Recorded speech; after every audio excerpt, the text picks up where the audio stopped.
የኢፌድሪ ፕሬዝዳንት ክብርት ወይዘሮ ሳህለወርቅ ዘውዴ፣ የኢፌድሪ ጠቅላይ ሚኒስትር ክቡር ዶክተር አብይ አህመድ፣ የተከበራችሁ የሁለቱ ምክር ቤት አፈ ጉባኤዎች፣ የተከበራችሁ ክቡራትና ክቡራን አምባሳደሮች፣ ሚኒስትሮች፣ የሃይማኖት አባቶች እንዲሁም ሌሎች ጥሪ የተደረገላችሁ እንግዶች፣ ሁላችንም ከመቀመጫችን በመነሳት የኢትዮጵያ ሕዝብ ብሔራዊ መዝሙር እንድንዘምር በትህትና እጠይቃለሁ።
እናመሰግናለን።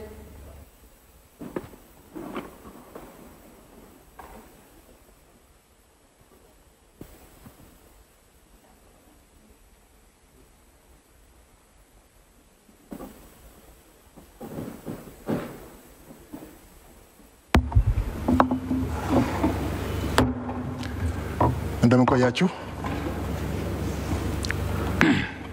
ይህ የኢትዮጵያ ፌዴራላዊ ዲሞክራሲያዊ ሪፐብሊክ አምስተኛው የሕዝብ ተወካዮች ምክር ቤትና የፌዴሬሽን ምክር ቤት ስድስተኛ ዓመት የሥራ ዘመን አንደኛ የጋራ ስብሰባ ነው።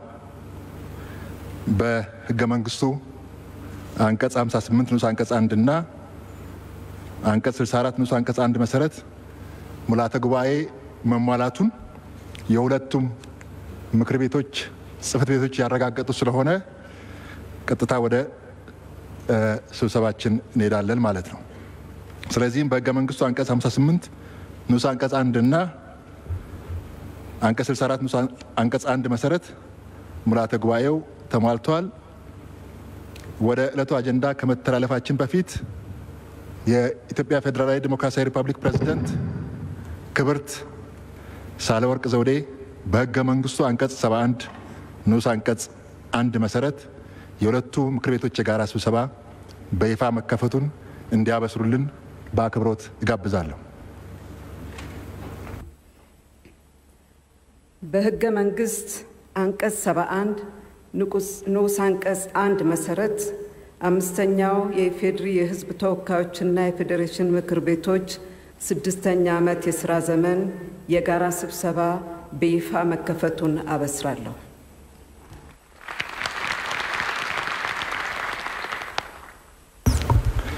አመሰግናለሁ ክብርት ፕሬዝዳንትን።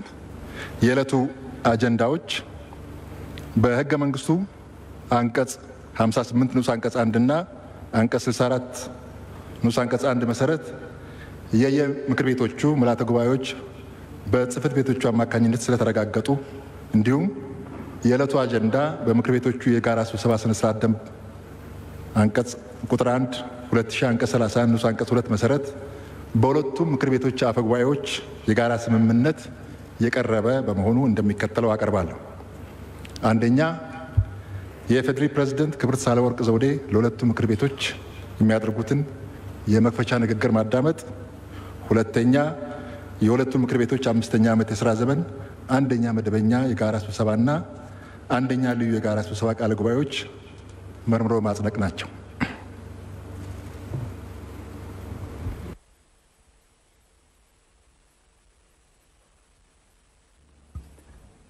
ከዚህ በመቀጠል በሕገ መንግስቱ አንቀጽ 71 ንዑስ አንቀጽ 1 መሰረት የኢትዮጵያ ፌዴራላዊ ዴሞክራሲያዊ ሪፐብሊክ ፕሬዝዳንት ክብርት ሳህለወርቅ ዘውዴ ለምክር ቤቶቹ 6ኛ ዓመት የሥራ ዘመን አንደኛ የጋራ ስብሰባ የመክፈቻ ንግግር እንዲያደርጉ በአክብሮት እጋብዛለሁ።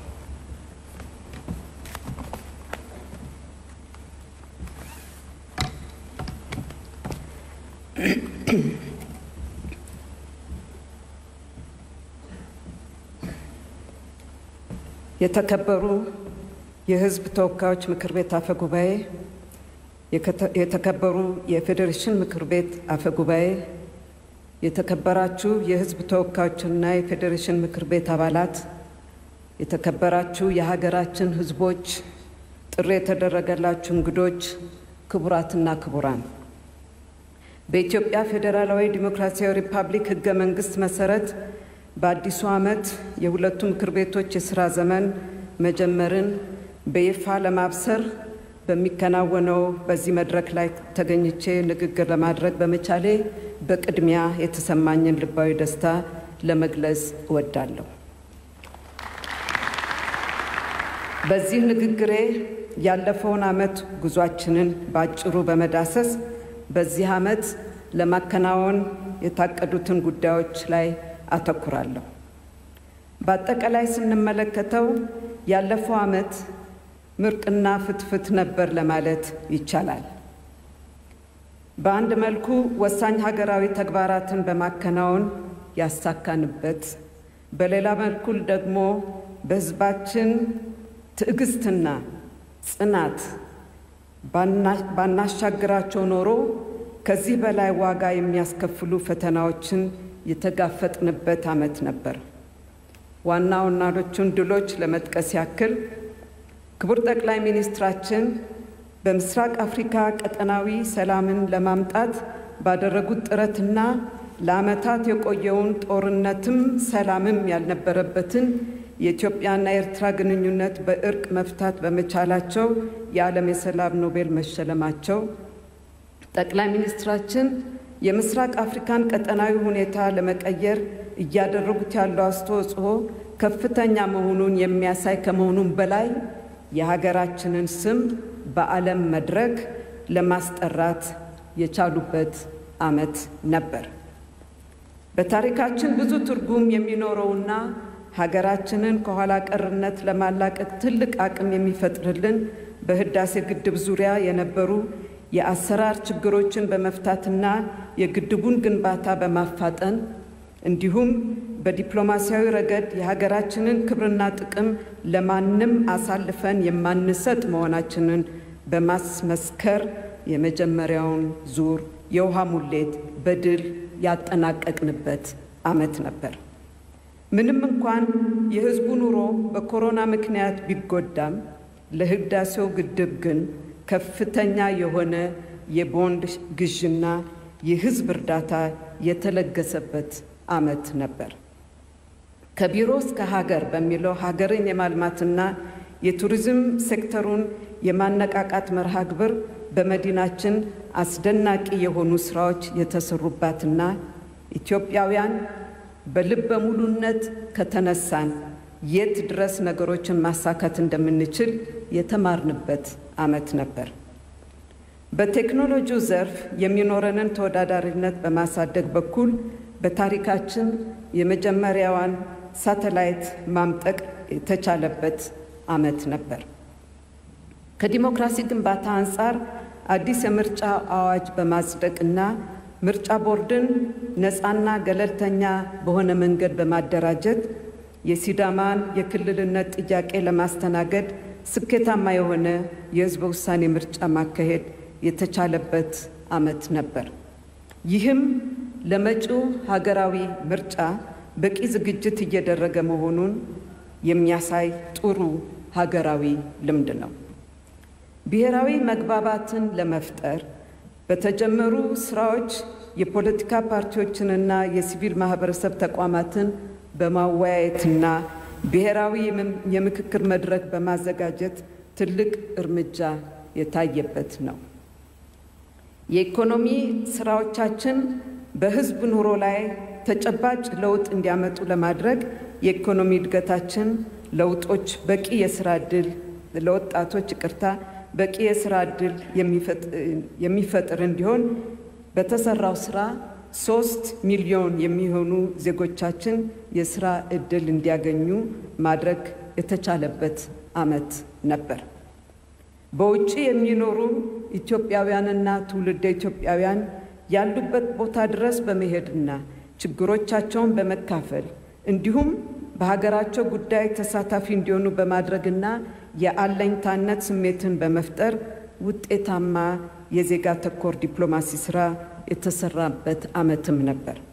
ዜጎቿ በየትኛውም ዓለም ክፍል ክብራቸው የተጠበቀበት ኢትዮጵያን ለመፍጠር ወደ ተለያዩ ሀገሮች በስራ የሚሄዱ ዜጎች መብታቸው ተጠብቆ እንዲሰሩና በህጋዊ ሁኔታ እንዲሰማሩ ለማድረግ ከበርካታ የመካከለኛው ምስራቅ ሀገሮች ጋር የስራ ስምሪት ስምምነቶችን በመፈረም ተግባራዊ የተደረገበት ዓመት ነበር።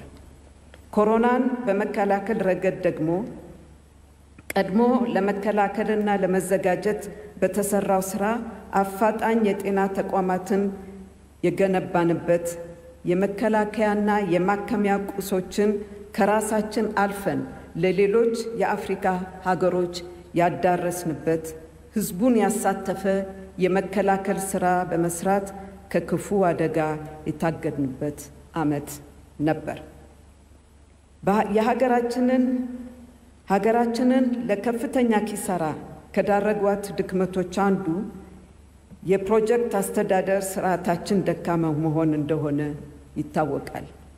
ባለፈው ዓመት የተጀመሩ ፕሮጀክቶች ተጠናቀው ለአገልግሎት እንዲበቁ በማሰብ ለፕሮጀክቶች አመራር ልዩ ትኩረት በመስጠት ለዓመታት ሲንከባለሉ የቆዩ ፕሮጀክቶች ችግሮቻቸውን በጥናት በመለየትና ተጨማሪ በጀት የሚያስፈልጋቸውን በጀት በመመደብ እንዲሁም አስተዳደራዊና ህጋዊ እርምጃዎችን በመውሰድ በርካታ ፕሮጀክቶችን ማጠናቀቅ የተቻለበት ዓመት ነበር። ፕሮጀክቶችን በጊዜያቸውና በተፈለገው ጥራት የማጠናቀቅ ባህል ከማዳበር አኳያም ትልቅ ተሞክሮ የተገኘበት ዓመት ነበር። በኮሮና ምክንያት የሚከሰተውን የምግብ እጥረት ለመቋቋም ምንም መሬት ጦሙን እንዳያድር በተሰራው ስራ ሀገራዊ የእህል ምርት እንዲጨምር ከመቼውም ጊዜ በላይ መሬት የታረሰው በዚህ ዓመት ነው። በኩታ ገጠም እርሻ ለሀገራችን የግብርና ልማት ተስፋ ሰጪ ውጤት ያየንበትም ዓመት ነው። ካለፉት ዓመታት በተሻለ የውጭ ንግድ ገቢ ያደገበት ዓመትም ነበር። 5 ቢሊዮን ችግኝ በመትከል ኢትዮጵያን አረንጓዴ ለማድረግ ያቀድነው ዕቅድ ያሳካንበት ዓመት ነበር።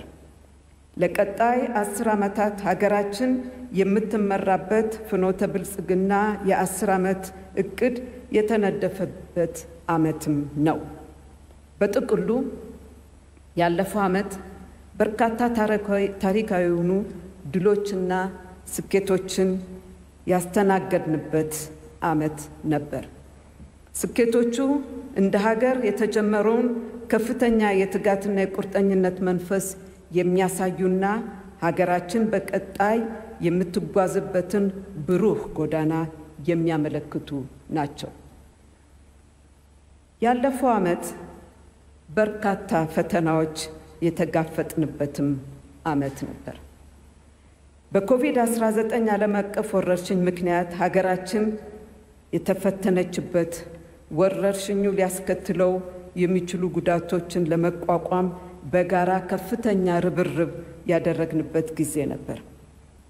በዚህ ወረርሽኝ ምክንያት ትምህርት የተቋረጠበት፣ እንደ ምርጫ ያሉ በከፍተኛ ጉጉት ሲጠበቁ የነበሩ ሀገራዊ ጉዳዮችን ማከናወን ያልቻልንበት፣ በተከሰቱ ሀገራዊ ፈተናዎችም የዜጎች ውድ ሕይወት የጠፋበት፣ አካል የጎደለበት፣ ሰዎች ከቀያቸው የተፈናቀሉበትና ንብረት የወደመበት፣ የበረሃ አንበጣ ያመረትነውን ምርት ሳንሰበስብ ወረራ ያካሄደበት ዓመት ነበር። እነዚህ የገጠሙን ከባድ ፈተናዎች የለውጥ ሂደት ውስጥ ሊያጋጥሙ የሚችሉ ችግሮች ቢሆኑም ሕዝባችን በከፍተኛ ማስተዋልና ጥበብ ከራሱ በላይ የሀገርን ሕልውና በማስቀደም ችግሮቹን ለመከላከልና ለመቋቋም የተከሰቱ ችግሮችም የሀገር ሕልውና ላይ የከፋ ጉዳት እንዳያደርሱ በማድረግ ለተጫወተው የማይተካ ሚና ለሕዝቦቻችንና ለሰላም አስከባሪ ኃይሎች ከፍ ያለ ምስጋናዬን ለማቅረብና አክብሮቴን ለመግለጽ እወዳለሁ። ከተጠበቁትም ሆነ ካልተጠበቁት አጋጣሚዎቻችን ከፍተኛ ትምህርት ወስደናል። ችግሮቹንም ለመፍታት መንገዱን ጀምረናል ብለን እናስባለን። በሀገራችን የተጀመረውን ሁለንተናዊ ለውጥ ከግብ ለማድረስ እንደ ሀገር ከፍተኛ አቅምና ልምድ እየተገነባ እንደሆነ የተረዳንበት ዓመት ነው።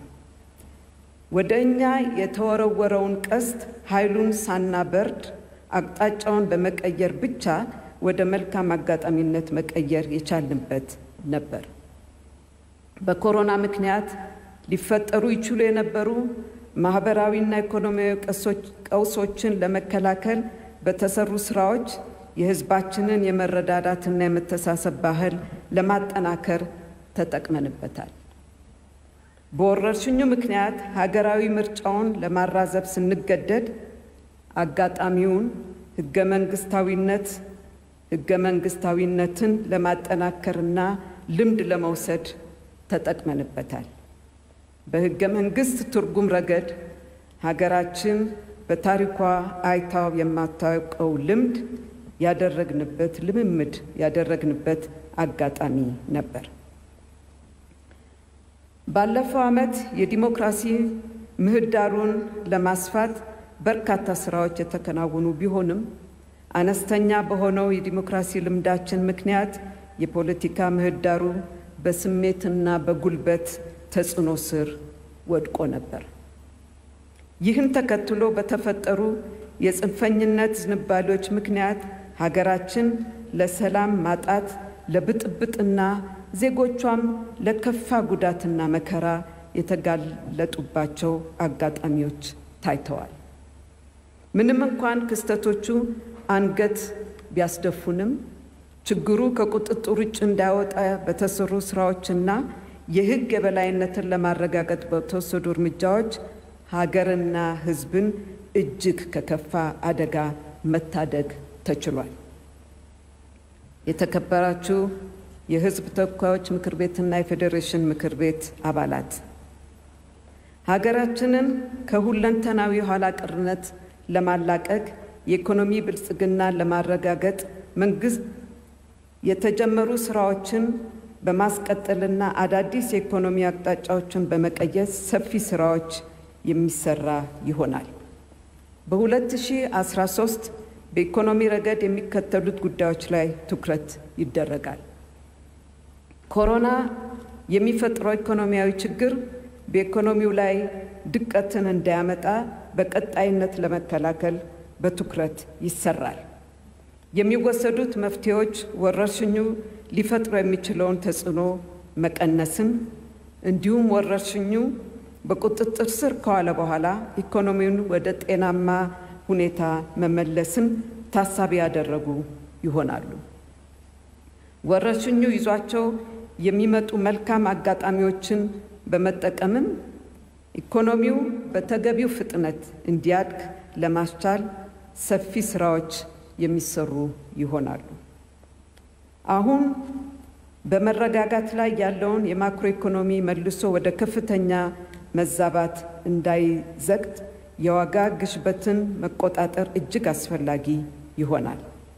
በዚህ ረገድ የዋጋ ግሽበትን ከተሰቀለበት ትርጉም ባለው ደረጃ ለማውረድ መንግስት የጀመረውን ጥብቅ የገንዘብና የፊስካል ፖሊሲ አጠናክሮ ይቀጥላል። ጥብቅ የገንዘብና የፊስካል ፖሊሲው ያመጣቸው ለውጦች ቢኖሩም የዋጋ ግሽበቱ ላይ ትርጉም ባለው ደረጃ ለውጥ አላመጣም። ስለሆነም የዋጋ ግሽበቱ እንዲወርድ በተለይም በነጠላ አሃዝ እንዲገደብ ጥብቅ የገንዘብና የፊስካል ፖሊሲ አስፈላጊነቱ የጎላ ነው። በመሆኑም ፖሊሲዎቹን ከሌሎች የኢኮኖሚ መሳሪያዎች ጋር አስተሳስሮ ለማስፈጸም ትኩረት ተደርጎ ይሰራል። ግብርናችንን በማዘመን ምርትና ምርታማነትን የማሻሻል ስራ ከፍተኛ ትኩረት የሚሰጠው ይሆናል። ይህን ለማሳካት የግብርና ሜካናይዜሽን ማስፋፋት፣ የገጠር ፋይናንስ አቅርቦት ማሻሻል፣ የመስኖ ልማትን በማስፋፋትና የዘመናዊ ግብዓቶችን አቅርቦት በማሻሻል የግብርናውን ዘርፍ ምርታማነት ለማሳደግ በትኩረት ይሰራል። በተለይም አርሶ አደሩ ከተበጣጠሰ እርሻ እየወጣ ወደ ኩታገጠም የእርሻ ዘዴ እንዲገባ የአዳዲስ ቴክኖሎጂዎች ተጠቃሚ እንዲሆን ይሰራል።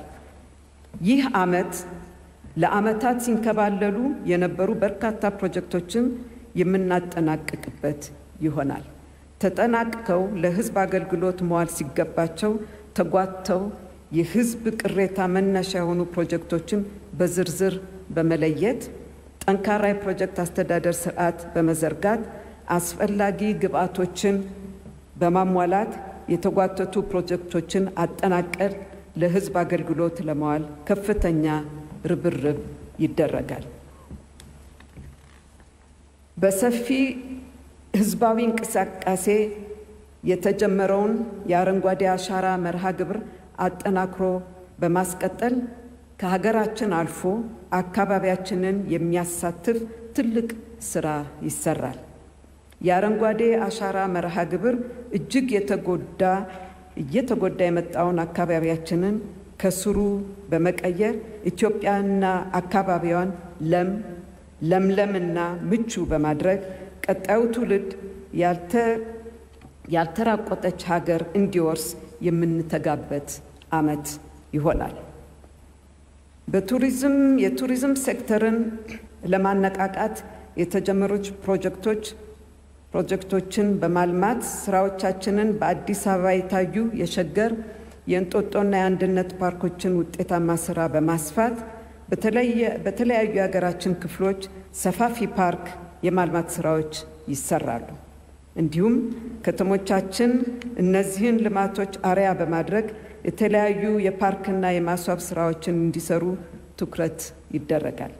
በዋናነትም በአማራ ክልል በጎርጎራ፣ በኦሮሚያ ክልል በወንጪ፣ በደቡብ ክልል በኮይሻ የቱሪዝም ፓርኮችን የማልማት ስራ የዚህ ዓመት ዋናው የመዳረሻ ልማት ግባችን ነው።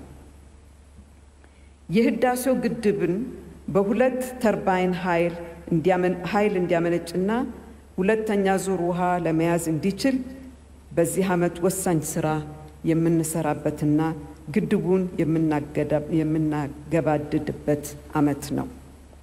አሮጌውን የኢትዮጵያ የብር ኖት በአዲስ የብር ኖት የተካንበትን ኢኮኖሚያዊ ፋይዳ የምንለካበትና የተሻለ የገንዘብ አስተዳደር ስርዓት የምንፈጥርበት ዓመት ይሆናል።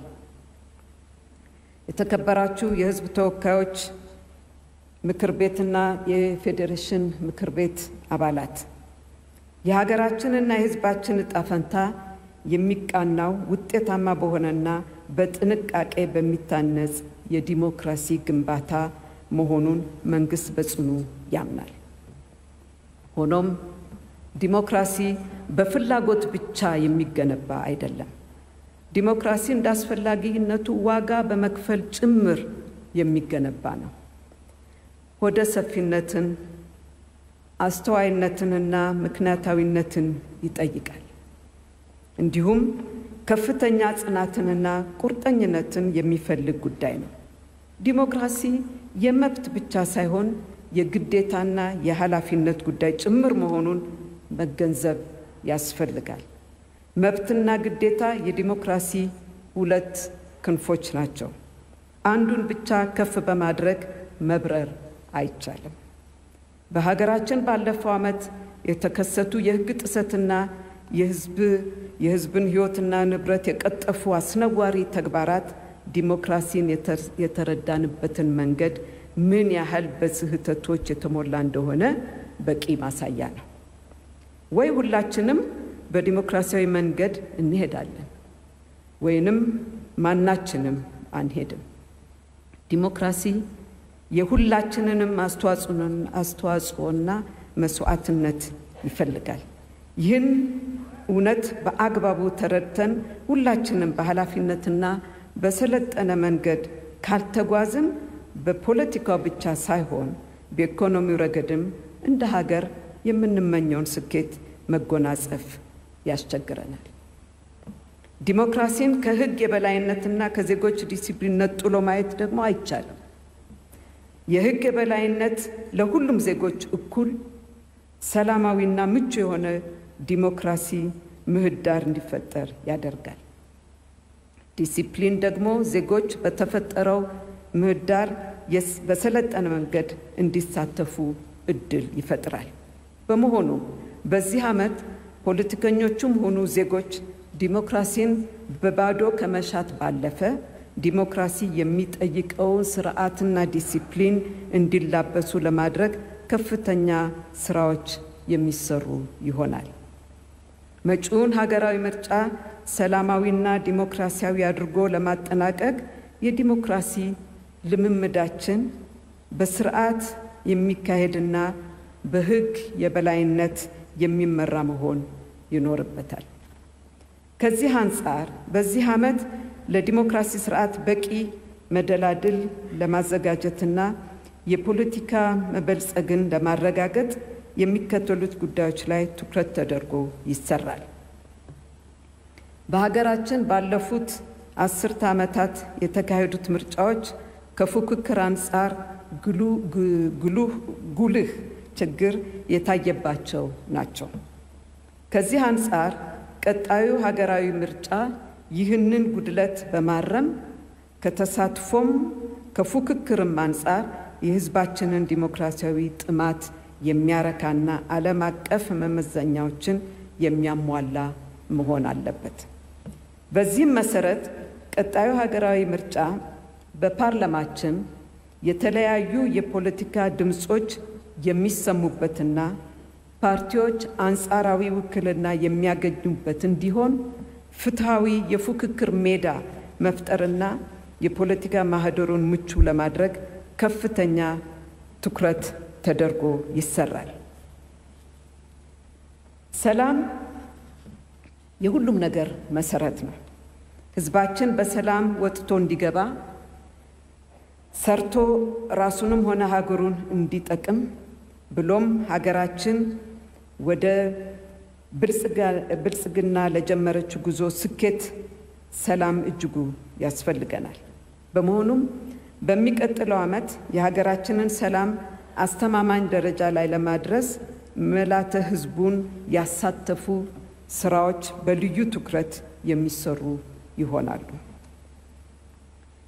ለሕግ የበላይነት መረጋገጥ ተግዳሮት የሆኑ አደረጃጀቶችና የታጠቁ ኃይሎች በመላው ሀገራችን ምንም አይነት ሕገወጥ ተግባር ላይ እንዳይሰማሩ ለማድረግና ከመንግስት ውጪ ማንኛውም ኢመደበኛ አደረጃጀት ይሁን ሸማቂ ኃይል ትጥቅ ይዞ እንዳይንቀሳቀስ ለማድረግ ከፍተኛ ስራዎች ይሰራሉ። የዜጎች ደህንነት በምንም አይነት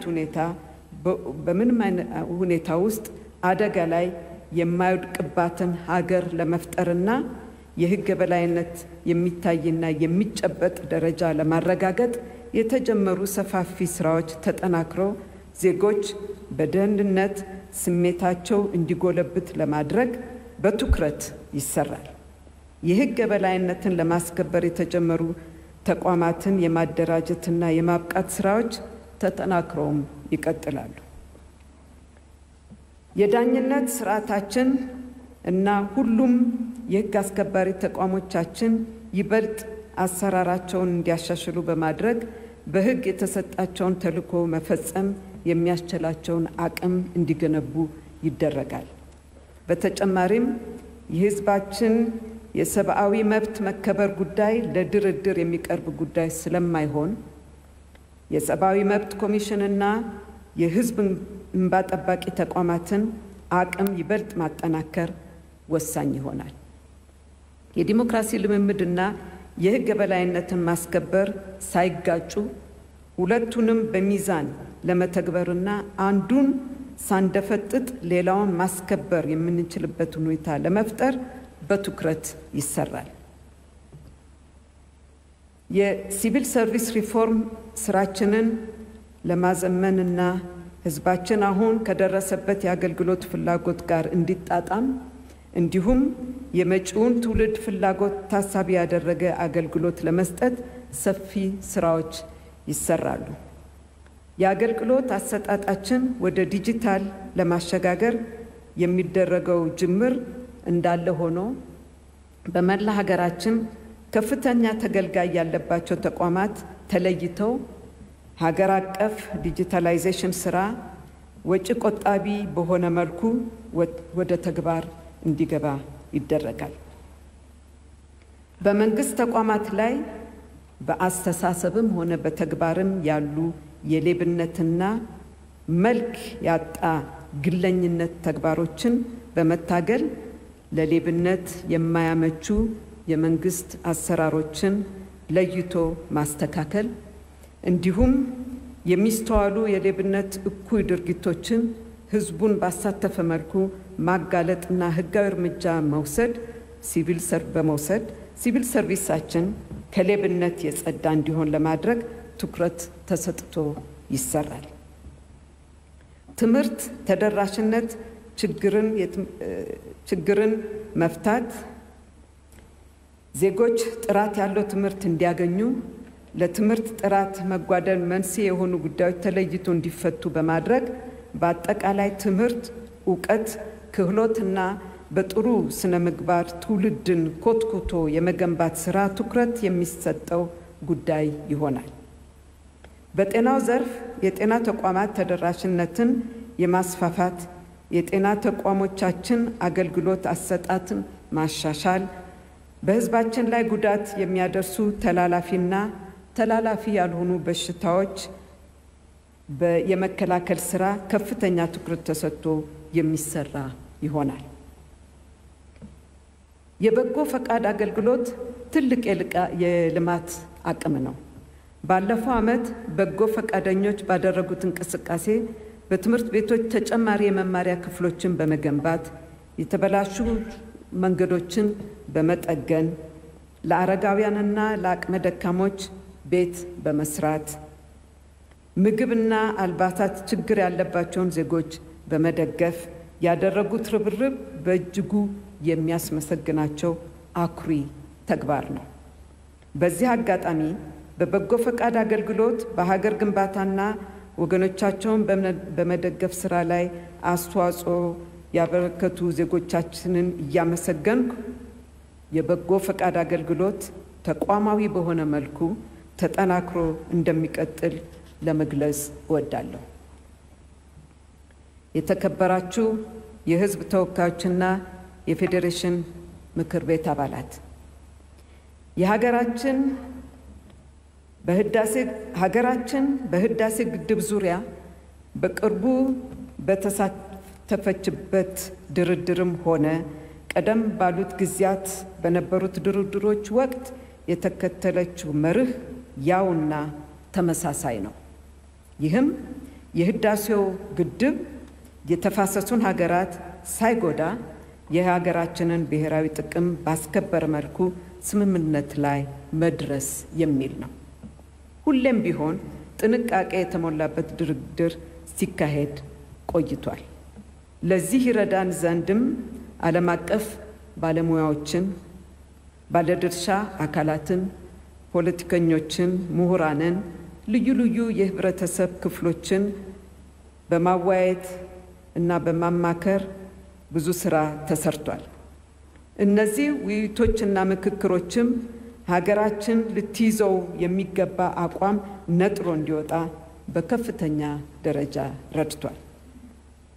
ከባለድርሻ አካላት ጋር ከሚደረገው ውይይትና ምክክር በተጨማሪም ከዓለም አቀፉ ማህበረሰብ ጋር በተለይም ተፋሰሱን ከሚጋሩ ሀገራት ጋር የዲፕሎማሲ ስራ ሲከናወን ቆይቷል።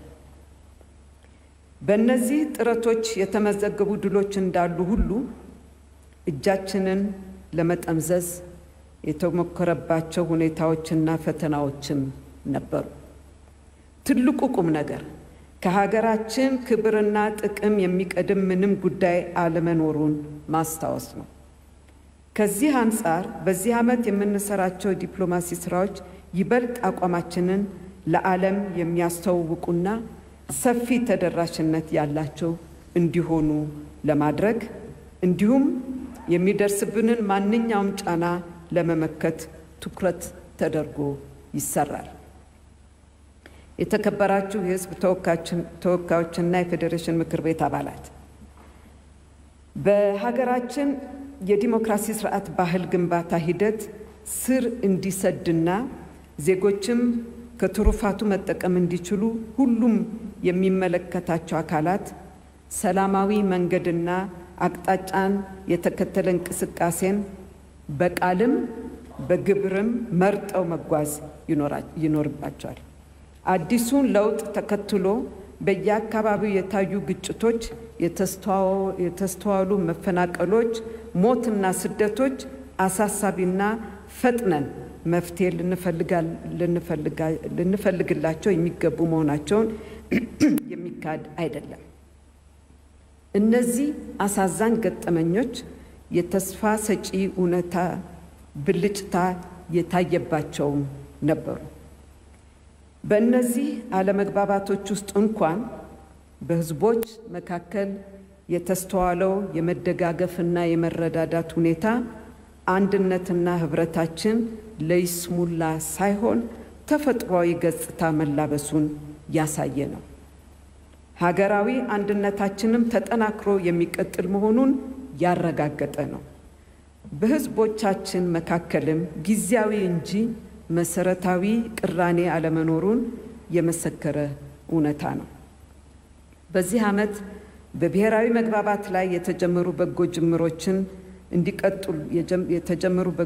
ጅምሮችን እንዲቀጥሉና ለአንድ ሀገር ሰላምና ብልጽግና መሰረታዊ ከሆኑ እሴቶች መካከል አንዱና ዋነኛው የሆነው የወንድማማችነት የእህትማማችነት እሴት እንዲጠነክር ሁላችንም በትብብር መስራት ይኖርብናል። በሀገራችን ዘላቂ ሰላም ለማስፈን ጠንካራ የዲሞክራሲ ስርዓት ለመገንባት የሕግ የበላይነትን በቁርጠኝነት ማስከበር የግድ ይላል።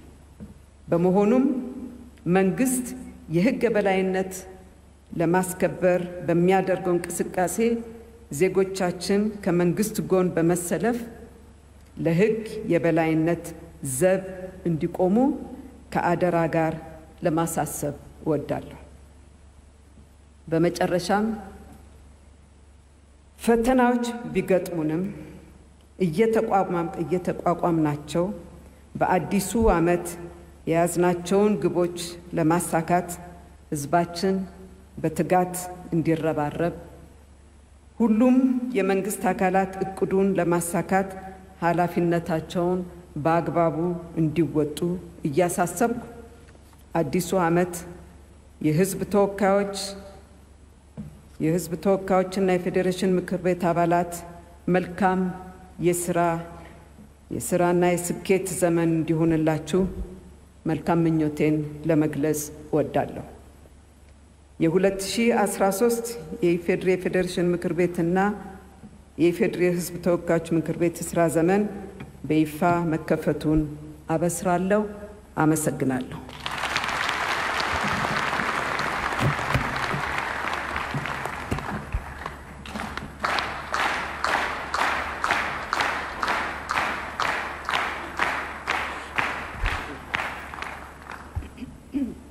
ክብርት ፕሬዝዳንት ላቀረቡት የመክፈቻ ንግግር ከፍተኛ ምስጋና አቀርባለሁ።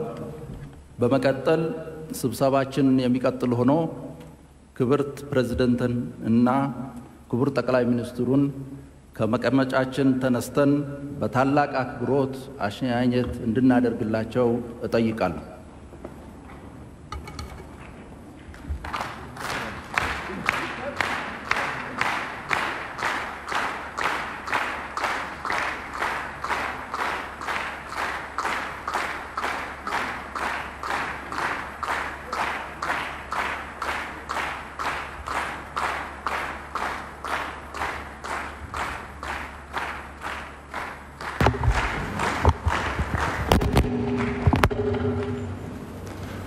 እናመሰግናለን። አጀንዳ 2 የሁለቱን ምክር ቤቶች 5ኛ ዓመት የሥራ ዘመን አንደኛ መደበኛ ስብሰባ ቃለ ጉባኤና የልዩ ስብሰባ ቃለ ጉባኤ መርምሮ ማጽደቅ ነው። በዚህ መሰረት በምክር ቤቶቹ 5ኛ ዓመት የሥራ ዘመን አንደኛ የጋራ ስብሰባ ቃለ ጉባኤ ላይ አስተያየት ወይም ጥያቄ ያላችሁ የምክር ቤት አባላት ካላችሁ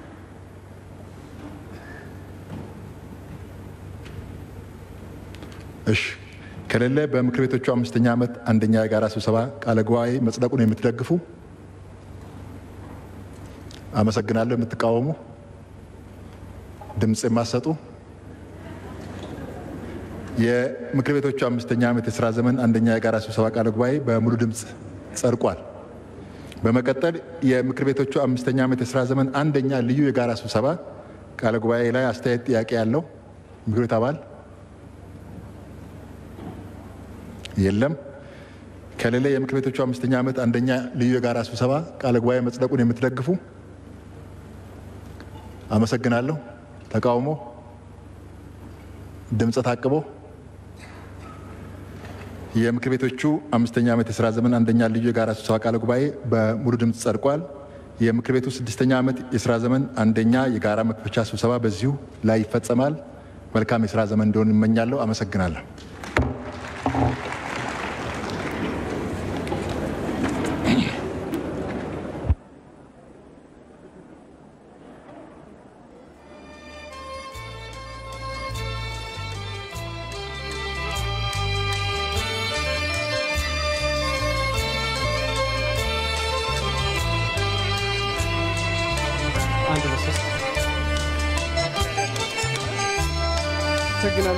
ተመልካቾቻችን እንግዲህ በዛሬው ዕለት መስከረም 25 ቀን የፌዴሬሽን